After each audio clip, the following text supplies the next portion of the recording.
Welcome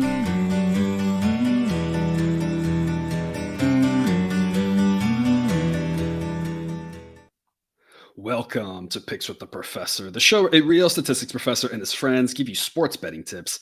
I am your host, Professor Sides. That's my actual job title and last name, which is part of the reason why the mathematical model that I have built to predict various sports outcomes is affectionately known as Sideline. More about the model during the course of this episode. It's set to cover the 7 best college basketball games scheduled to be played on Friday, February 24th, 2023. In case you're new here, check out the webpage on the banner. It's www.pickswiththeprofessor.com/new for some explanations and community rules. See the Google Sheet linked in the show description for Sidelines projections on every single game. Remember, this show covers picks in the best games for the best picks on all games. Sign up on Patreon or Black Book Sports or different packages and price ranges based on what you're looking for. Remember, sports are unpredictable, so the discussion on this show projects a typical game and not trying to forecast it to a T, as that would be a foolish and impossible goal. Take a long-term view around here and don't get distracted when a team either can't hit or can't miss from three, as these things balance out in the long run but are hard to foresee before they happen. In other words, please understand that good and bad variance will occur. So as much as I'd like to say we'll be profitable each and every day, that is an impossible reality for any gambler. Jake, it's usually we come in here and we talk about how we have no idea how the day before went, and that is true. We're recording this on Thursday afternoon, but we already got our afternoon delight winner yesterday, a great play Western Illinois as a winner. So it's always fun to have at least the one game. No matter what happens Thursday night, they can never take that win away from us. Hey, we are undefeated right now. So that's awesome. Undefeated right now. There's like a whole 50 some odd more games left, but for right now, 1-0, baby. The main thing, and I have no idea how you're going to react to this. The fun changes, of course, are I've updated the model. Now it's player-based. There's a fun change. I made the same change in baseball last year in the middle of the season. That skyrocketed us to great results. Hopefully we do the same thing here, and it can just improve the quality. The biggest thing is it was always just figuring out injuries was always just a little bit more annoying, kind of manual adjustments, that sort of stuff. Go to that player-based model. I'm working on the same changes for college football as well. Just makes it a lot easier just to be like, pull that guy out, rerun things. It was a lot of fun programming it, trying to figure out how to deal with minutes of like, I know this guy normally plays this many minutes, but if I pull him out, how do I redistribute the minutes? Where do they go? And at some point you start coding, you're like, you do something and you run it and you check it. You see kind of just that sanity check. And it's like, oh, now this guy projects to play 42 minutes in a game. And you're like, well, that doesn't really, unless it's overtime, right? So it's just kind of going through all that and building that up and trying to break it as many ways as possible. A couple of teams are trying to break it with how many guys they have hurt right now. There's a couple of teams, we're talking about one of them today, actually, that's just really struggling on the injury front. And, you know, it's at least not as bad as IUPUI last year. I think if I did this last year, IUPUI would have broke the model with how few players they had left by the end of the season. Yeah, well, they probably weren't on the roster. Like, you probably didn't have a roster spot for them because they're like, and you and you and you, you're playing that. Yeah. At some point, I would have had to add. Maybe I will one day have to add like a extra, set of code where it's like, you know what? If you just run out of players, just throw in, pretend like, random kid from the stands, worst player in the game, and then like that's who you get if you run it up. If everybody gets hurt, right? If all the scholarship players get hurt, that's basically what IUPUI had last year, right? Yeah, it's wild. I mean, like, I know Tennessee is throwing they're redshirting out there because of injuries. Like, that's got to make that programming a lot of fun. They're going to go with fun. Yeah, I mean, if you're talking, obviously for him, I'm sure it's a dream come true. Getting to play when he wasn't expecting to. But yeah, Tennessee's another team. It's had, and of course, the hard part with Tennessee is that it's to 2 of their top 4 players. I mean, they've got a top 4 that are all really, really good, and I think we kind of think maybe one of them's coming back, maybe not the other, though. Is that kind of what we're thinking for this weekend? What's wild is, like, I've got some friends in there with practice that see practice and stuff, and those guys have been practicing, but they just haven't been playing 5-on-5, and they keep doing more. Both of them keep doing more, so maybe both. I don't know. It's such a head scratcher because, like, Josiah Jordan James is walking around doing all the fun stuff around campus, and you ask him, and I don't know if he's lying or not, but he says he's going to play, and then doesn't. Yeah, play. I don't know. And by saying his prognosis, I think seems worse of the two from what it's done. But yeah, you never know. And we've talked about this with some other teams too. There is that chance of just like, hey, rest up for the conference tournament for March Madness. No reason to rush it back or anything or do something silly in some of these games. Obviously, I'm sure as a fan, you would have appreciated having them on the court in College Station, though. Yeah, it would have been great. It really changed that offense a little bit, having those guys out there. It puts our defense in a weird stance because this like there for a minute, all Texas A&M wanted to do was post up Vescovi, and that's what I would do too because that's just not where he belongs. Yeah, absolutely. And they almost pulled it out, played pretty well for a while, and just couldn't quite get there with how depleted they are. So, yeah, injuries always, it's kind of a war of attrition at this point. One of those things, it's not quite as bad as football, but you get to the end of the year and a lot of guys are hobbling, and it's just who's actually out, is dependent by the situation. But again, a lot of fun games here for Friday. Again, one team we'll talk about that is pretty injury riddled. Otherwise, though, before we get to it, some reminders. Please hit that like button if you're on YouTube. If you aren't yet, please consider subscribing or following. It's free. And if you turn on notifications, you won't miss any of the college basketball, MLB, or college football content that this channel provides. I've already mentioned the Patreon. Check it out if you haven't yet. A lot of great benefits found over there above and beyond what we do here. $3 per month gets you the play of the day. Been pretty hot on those as of late, which is always fun. For another $2 a month, you get all the model picks and access to the Discord chat group, which is the place to get questions answered about these games, other sports, hear from other sports bettors, a great community over there on Discord. And for $5 more a month, you get ad-free shows and immediate access to all the picks. Go to www.patreon.com/Picks with the Professor for more details. But even if you're not there, still thrilled to have you here. As always, take what you like and leave the rest. Going to start off with a trio of 7 p.m. Eastern games. Richmond at VCU. Jake, we're going to be on the over 133 in this one. Model projects 135. Been a little bit overestimating VCU games, but wildly underestimating Richmond games. They've been flying over the total of both what I project and the sports books project by more than the over projection has been of VCU.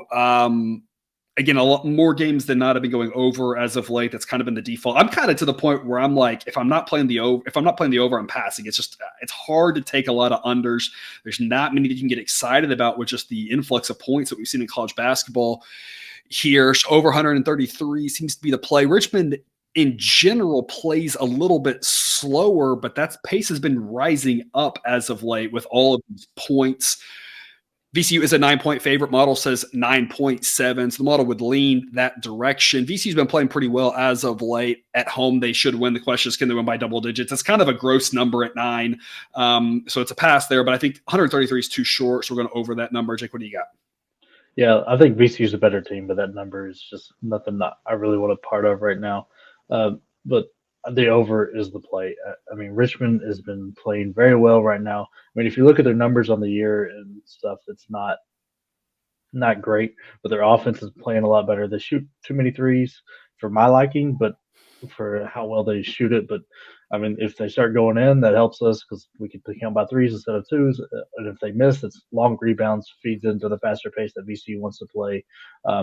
Richmond gets to the line. Both these teams get to the line fairly often, and they're both good free throw shooting teams. I think we're going to get a lot of extra points there. VCU is one of the better teams in the nation at creating extra scoring chances through their defense, so that's where their money is made. And they'll create those extra possessions, get extra points, force Richmond to play a little faster. We'll get a lot more points that way. I mean, VCU's top 5 in the nation at forcing turnovers. It doesn't matter how good you are at keeping the ball. You play a team like VCU, you're going to cough it up more than you normally do. I think we're going to get a lot of points to the 3 ball and the turnovers. Yeah, model would give VCU an A grade at -8. So if the number drops, maybe there's some value in it, but at 9 is a little too high. Even at 8 isn't exciting. I would probably play it at 8. 7's where I'd really love it, but I don't see it getting down that far. I mean, like I said, VCU's a better team at home. 9, just a tough number. But yeah, over 133 our play there. Also, 7 p.m. Eastern, the game of the night, I guess here, Xavier at Seton Hall. Xavier is a pick'em right now. That's an A-grade play. We're going to back the road team here. The model's been pretty spun on with both of these teams. We talked about the injuries. Seton Hall is that team that's really been bit by the injury bug. They are already missing Dre Davis. Now Kadari Richmond is questionable. He is their whole offense, basically, by far their best offensive player, one of their best defensive players. He's worth a couple of points easily to this number. So right now, with him being 50-50, the model says Xavier -2.8. If I mark him out, that number really jumps up to about 4 or 5. If he plays, Xavier still got a great chance to win this. They're the better team.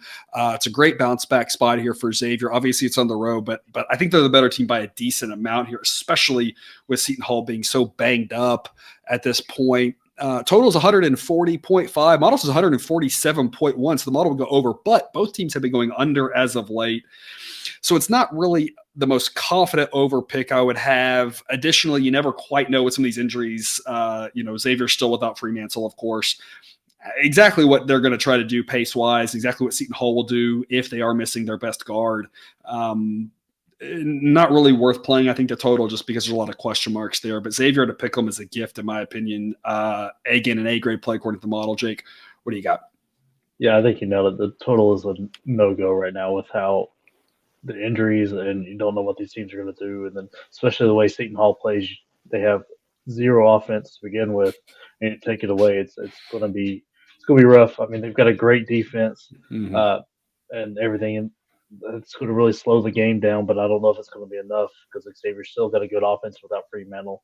It just kind of feels weird taking Xavier here with how the wheels have fallen off here recently for them. They've lost 3 of the last 4, and I mean that's including the Butler loss, who's bad. I know Villanova's improving, but it's still not their top tier teams in the Big East. They've lost those 2, and then one win was DePaul.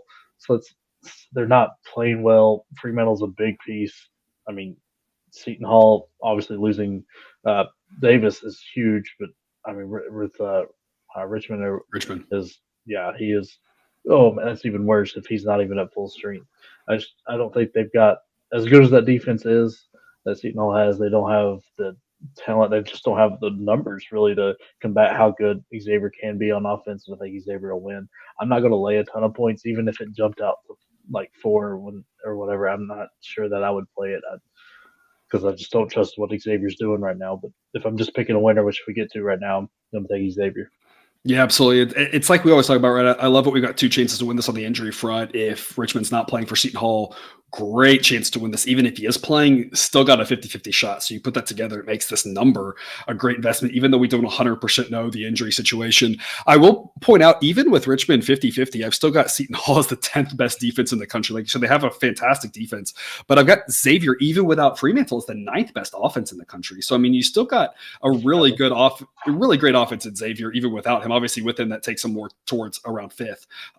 But they still have a lot of talent there. Like I said, the wheels have kind of come off a little bit frustrating, but this is a good bounce back spot for Xavier in order just to get the win, just to escape with the win. I'm like you, I wouldn't want to lay a bunch of points. The model would say probably 4 or 5 without Richmond if he is indeed out, but it's not that I'd lay 4 or 5, but that's what the model would predict. But yeah, this is one of those, just go on the road, get the win, escape, be happy, get back home and enjoy your weekend, because road wins are tough, especially against a good defense like Seton Hall. Yeah. Even if they're at 100%, still got a good defense like we talked about. So Xavier's to play there. 7 p.m. Eastern, Marshall at Old Dominion. Got some Sunbelt games. You got 3 in a row Sunbelt games. So a little bit of Sunbelt Fun Belt Friday action here for you. Going to lay the 4 with Marshall on the road. They took care of James Madison here in their last game out, while Old Dominion beat Southern Miss. So tight race at the top. Now Old Dominion, already playing spoiler and a chance to play spoiler again. Both these teams have been playing fairly well, beating expectations. Model projects 3.6. So the model is kind of saying, pass on this, doesn't really like either direction. Jake, you're all over the Marshall -4 though. You're the driving force here. So I'm gonna let you take it away and tell us why Marshall -4 is to play. I love Marshall. The motivation is very important here. Like, especially with these small conferences, you've got to look at that 1 seed. It's big. Marshall's got a chance to grab it with this because they already own the tiebreaker over Southern Miss. I think Old Dominion helped them out there. Maybe Old Dominion helps them out again. They're playing just very good basketball right now, winning 5 in a row, 3 of those by double digits. They just handled James Madison. That was a big win. They play extremely fast, so I'm not worried about their legs being tired because they've been playing fast all year. Most impressive thing about how fast they play and how many possessions they want in the game is their turnover numbers. They really rarely turn it over, and then they force turnovers like crazy to help speed it up. That will do amazing things for them, help them win, especially on the road. And they're not really a 3-point shooting team. They don't really shoot a lot of them either. So I think that also helps because you're not dependent on legs getting the ball to the rim or whatever. You get in, get close, shoot a closer shot, better percentage of making it. I think that really helps Marshall. They've got they don't foul a lot. There's just not a lot of fouls that happen. They don't draw a lot of fouls, which is surprising with how aggressive they are. but they also don't foul a lot on the defense. That takes a weapon out of Old Dominion's hands. I just think Marshall's the better team. We'll be able to cover this small number here, but I wouldn't play it too much higher than this 4. I think 4 is about the limit that I want it. Yeah, that's kind of what the model's telling us, right? And that's where I always try to tell people, like, the model A grade plays over the course of the season tend to do pretty well. We could also use the model as kind of just a guideline to tell us where's too far to play a number, right? If you like a side, maybe the model doesn't necessarily tell you play or not, just tells you play or not up to a certain point. So there's a lot of different ways we can use sideline to our advantage. And that's kind of, I think, how we're using it here. When the model says 3.6, you're like, oh, we like Marshall. Okay, that kind of tells us that 4 is about as high as we want to go, because it's kind of telling us that too much more than that, we're really kind of going out on a limb there. Lots of ways Marshall, can win and not cover if this number gets even bigger. So laying 4 there. Total in this game's 150.5. We nailed the Marshall over last game with ease. And a game that went flying over the total. That was all about both teams wanting to play fast, though. Old Dominion ranks 300th in terms of pace. So we've got a team there that really wants to slow this game down. Marshall wants to speed it up. Old Dominion wants to play this at 60 possessions. Marshall wants to play it at 80. So it's a total different, clash of styles here. Not really sure how that'll play out. Model would indicate the 150 is a little bit too high. So we rode that Marshall over. Model saying the number might be too high. I'm not playing the under, that's for sure, given that Marshall's involved. But we know that if Old Dominion has any stamp on this game, that number is going to get hard to hit. So I think, we made our money in the Marshall over before. Let's pass on it now. But Marshall -4 is the side we want there. A couple of different things to talk about here. One I'll touch back on later when we get to the Louisiana game. But Jake, the Sun Belt, first off, this is the last conference game for these teams here on a Friday night. A lot of teams wrap up their regular season on Saturday.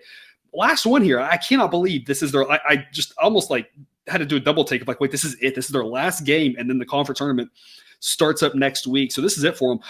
The conference tournament, Sun Belt Conference Tournament, is located in what city? What is your guess as to what city it's in? I mean, you wouldn't be asking if it wasn't crazy. Correct. If you look at the Sun Belt map, right, it should be Nashville, Atlanta, Memphis, maybe even New Orleans, right? You got those are the places that it should be. So yes, if it was in a place that was near one of the teams, right in the middle, I would not be asking the question, obviously. Let's go with Miami. You weren't too far off. The answer is Pensacola, Florida. And of course, the Sun Belt has how many teams in the state of Florida? Zero teams in the state of Florida. We're playing it. Obviously, Pensacola is at least, not down. That's crazy. It's a nice location, obviously. Sometimes these conference tournaments are in weird places. But yeah, that's where they're heading. Marshall, a good chance to win and get that 1 seed. They'll get a double bye either way out of the first part. But like you said, you want the better seed. You want to avoid, with how strong the top is, you want to avoid that 2-3 matchup. You'd rather be playing the 4 there, which takes us to one of those other teams battling for it, Southern Miss, who we're going to lay the 4 with them at Texas State. I faded Texas State in one of our plays of the day recently, and my whole summary statement there was, I just don't trust Texas State, really. They're just not a great team. They haven't been playing great all season. They've had a couple decent wins, but I mean, it's just pretty rare when they play well. Southern Miss is projected to win this by 5 according to the model, so it's only a C grade pick, almost a B grade pick. Really, I call it more of a C plus pick here according to the model. But it's similar to that Marshall thing where it's it's a small enough number that it's okay to lay it. Don't want to lay too much more than this. But Southern Miss is just the massively better team here. Kind of similar to the last game, not quite to the extent of Marshall, but they're going to try to play a little bit faster. Texas State, knowing they aren't very good, don't have a lot of offense, they're going to try to slow it down. But the Southern Miss team has been just so good to us. I really just want to spend this whole segment just talking about how good Southern Miss has been to us. In the last month, they are 4-0 on A-grade plays that we've had them on. 1-0 on A-grade fade. So even with the time we faded them, it worked out well. On all edges in the past month, all positive edges, they are 5-0 backing them, and we are 3-0 fading them. I mean, the model has hit Southern Miss to a T. For the season, it's just as good. 12-3 on A-grade plays, 15-3 on all plays, 2-1 on A-grade fades, and 4-1 on all fades. I mean, they've just been so good to us. I just want to send a Valentine's Day card, I guess, to Southern Miss. I guess it's too late for that. Just for how good they've been to us. Do you give St. Patty's Day gifts? Oh. We could start that as a tradition, I mean, who would complain? Southern Miss just been great to us, though. Going to lay the 4 with him on the road.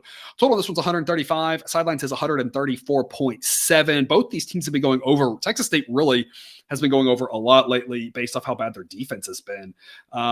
So over might be the play there, but it's not really as exciting, in my opinion, as Southern Miss -4. Jake, take it away. Yeah, if you're a Southern Miss fan, you are happy with how the schedule played out, even though you dropped that Old Dominion one. You got Marshall playing Old Dominion, who you're tied with on the road. Here you are on the road at Texas State. I think you feel good about this one. Southern Miss, their offense have been struggling a little bit on them here recently, but I think they pick it up. Texas State's defense is a great one to figure it out with. They're just pitiful on defensive end. And, I mean, their offense is not any better, really. The only thing they do well is free throws. Their defense rebounds well, but they foul way, way too much. They give up open shots like it's Halloween candy. They're just Texas State does not have the talent to knock off Southern Miss off their game at all. Southern Miss will do whatever they want, how they want. Plus the added extra motivation of the 1 seed. I think Southern Miss is going to win this by decent ways more than enough to cover. How many holidays can we mention in this episode, I guess, is the question. Now we're up to 3. Louisiana is our last Sun Belt game here. The third place team who still has a chance to be a conference co-champion if they win and the both aforementioned Marshall and Southern Miss lose. Unlikely that all 3 things happen. Probabilistically, you would say that's somewhere in the, 10, 20%, something like that, to get both of those other teams to lose. And you'd have to have Louisiana win, which Louisiana winning would be the easy part of that, but the other 2 would be not that easy. All 3 things happening, not overly likely. Louisiana is favored by 4.5. The model says 4.8. South Alabama has just been on a roll as of late. They've been really good to us as well, but in general, they've been really outperforming. So they're going to try to give Louisiana all they want. I think it's a pretty well-priced number here. I think Louisiana should be favored. I don't like laying 4.5 in this spot. So we're going to go over 143. Sideline says 147.7. Model's been slightly underestimating both of these teams. I really think this has got a chance to flirt with 150. You've got South Alabama, who, doesn't play with a ton of pace, but still has a decent enough offense. And really, this is all about Louisiana, who plays with a decent amount of pace, has a really good offense, and their weak spot is defense. So Louisiana at home should be able to control that pace. South Alabama, I'm not sure they really want to slow this game down. They want to slow Louisiana down, but they want to take advantage of Louisiana's bad looks. So if they get an open look, they've got to take it. Louisiana will give up plenty of those. This total acts as if this is going to be an average college basketball game with what we've seen over the last month and a half or so. And I think it's just, you got to think it's got to be above average, just given the way that Louisiana plays and how strong their offense is, how bad their defense is. It's that simple to me. Jake, what do you think? Yeah, you nailed it. I mean, I don't want to lay Louisiana should be favored, but I don't want to lay really these points with the way South Alabama's playing right now. Yeah. Neither defense is built to take advantage of the weak spots of the other's offense. It's almost like the opposite. I mean, you've got Louisiana has a fairly weak defense, but they also surrender a ton of threes at a high percentage. So, and South Alabama struggles to rebound and not super aggressive offense, and Louisiana is going to take advantage of that.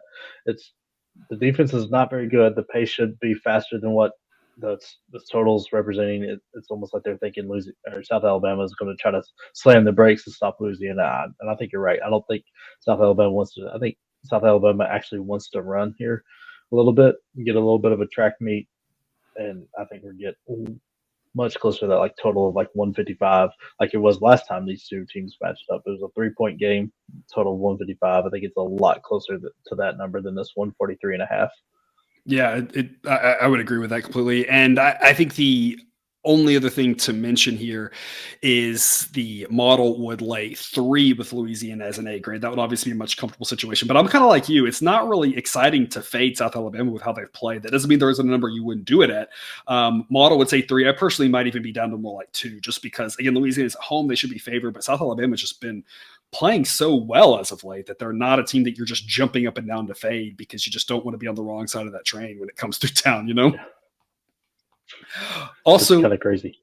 Yep. Also at 9 p.m. Eastern, Seattle at Grand Canyon. Got another A grade play for you here. Grand Canyon -4.5. Sideline says it should be 6.3. So that's an A grade play. The model's been a little bit overestimating how good Grand Canyon is, but it's been really overestimating how good Seattle is. And maybe that's less about the model because the sports books have two. It's just that Seattle's just not been impressive at all as of late, or really all season. They've won some games, but they've lost games that they shouldn't. They've won games close that they should have won bigger. They are 18-10, but I think that really just undersells how disappointing they've been and how easy of a schedule they've had when they've had chances to go up in class and hang with some of the weaker Pac-12 teams. They just got destroyed earlier in the season, and they just haven't been that much more impressive in the WAC. Again, both these teams 18-10, but the model ranks Grand Canyon 149th, while Seattle is 191st. You got the home team that's pretty decent amount better. Laying 4.5 is a great investment. Again, an A grade play. Total in this one's 140.5. Model says 138.5. But with how much Grand Canyon's offense has looked pretty good as of late, I don't think I'd be playing that under at all. Kind of just a pass in the total. Just focus on laying it with the Antelopes, which is obviously a grade A nickname. Jake, tell us more. Yeah, I like the over personally, so I'll be playing it because I don't think Seattle's got the defense to get in the way of Grand Canyon's offense. Grand Canyon's offense, very aggressive offense because the free throw line makes the most. They shoot a ton of threes, make a high percentage of them. Seattle's got a miserable offense, but Grand Canyon's defense is just as bad. So I don't think it's really going to do anything to slow that end down on the score. Well, and the benefit there is that Seattle is going to play with pace, right? That's going to be that's kind of how they score, because their offense is the worst unit on the court according to Sideline, but they at least play with pace so that at least gets the score higher, because otherwise, like you said, their offense is just miserable. Yeah. So I think it's going to be a fast-paced game, and that feeds right into how Grand Canyon wants to play. Grand Canyon is a better overall team, even though their defense is very, very bad. But I think they're just the better team. They're at home. Seattle been kind of disappointing this year, especially after where they were last year. Yeah. I don't think anybody's quite grasped how much Trammell meant to that offense, because he's the only player I know that left, and they couldn't figure anything out without him. And I think we continue to see that Grand Canyon wins this by a handful of points, and we get the nice cover here.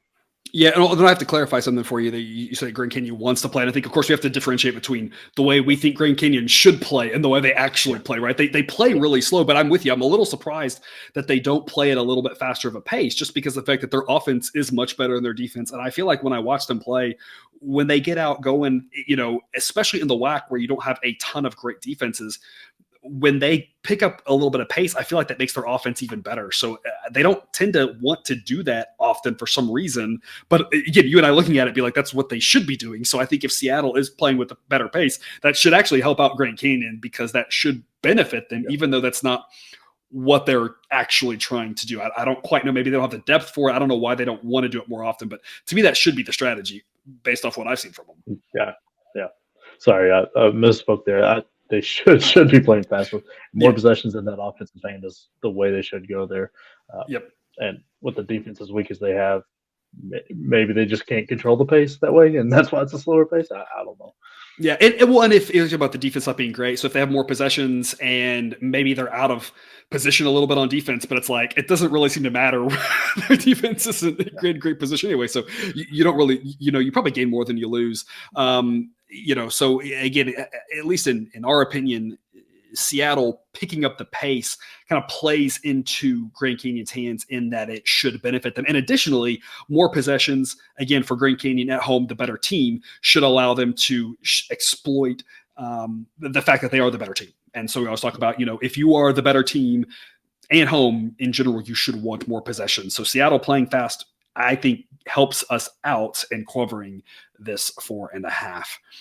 To the late one here, Nevada at Fresno State, 11 p.m. Eastern. Got a lot of these small numbers here. I feel like every time we look up, it's -4. We're going to lay 4 with Nevada on the road here. You've got a Nevada team that's just much better than Fresno State. I mean, it's kind of that simple. Obviously, road wins are not always easy to come by, but Fresno State, the model's been pretty spot on with underestimating Nevada. The model says 3.9, but if you look at that continued underestimating of Nevada, really probably more like 4.5, 5. Don't want to lay a big number here, but I kind of like Nevada here for the same reason I like Southern Miss. They've just been so great to us.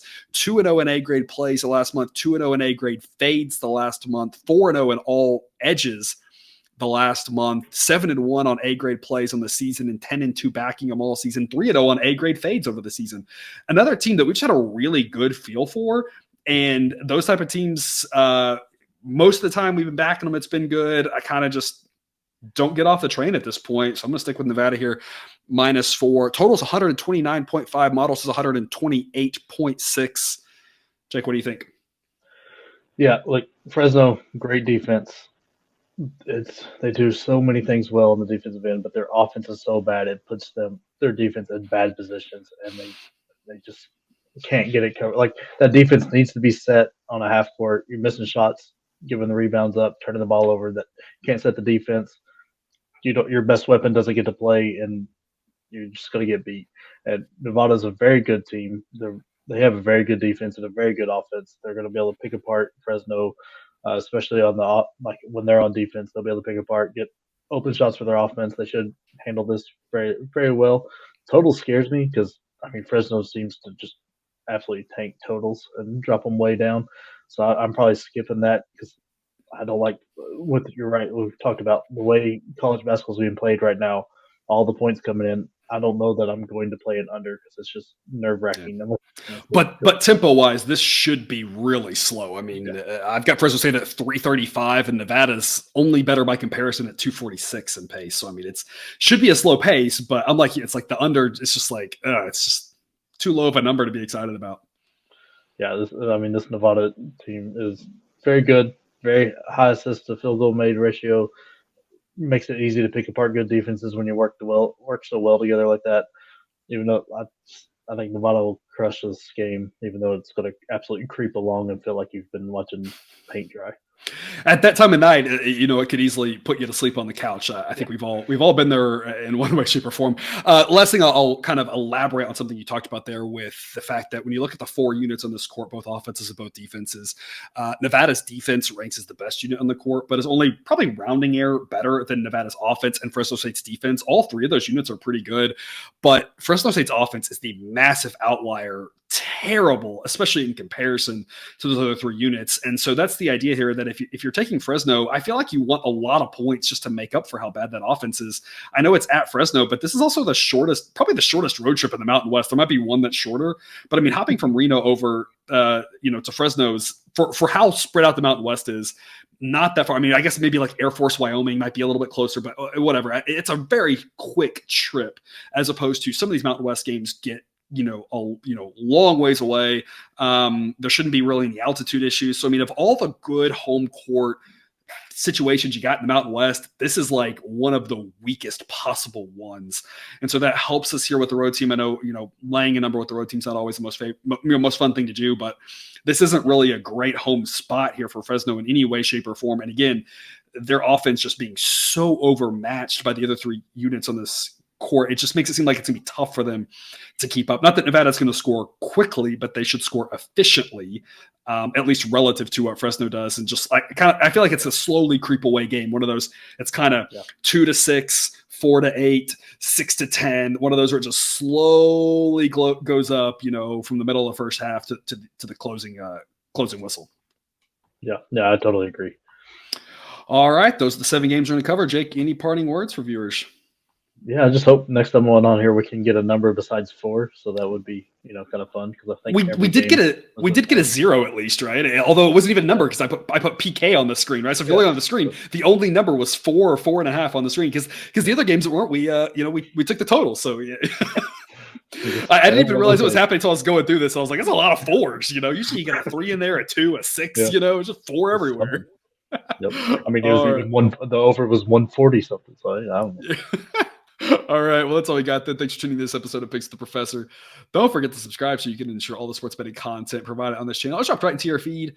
Be back again tomorrow with a loaded Saturday slate. college basketball games. And until then, as always, best of luck. And remember, you can eat your betting money, but please don't bet your eating money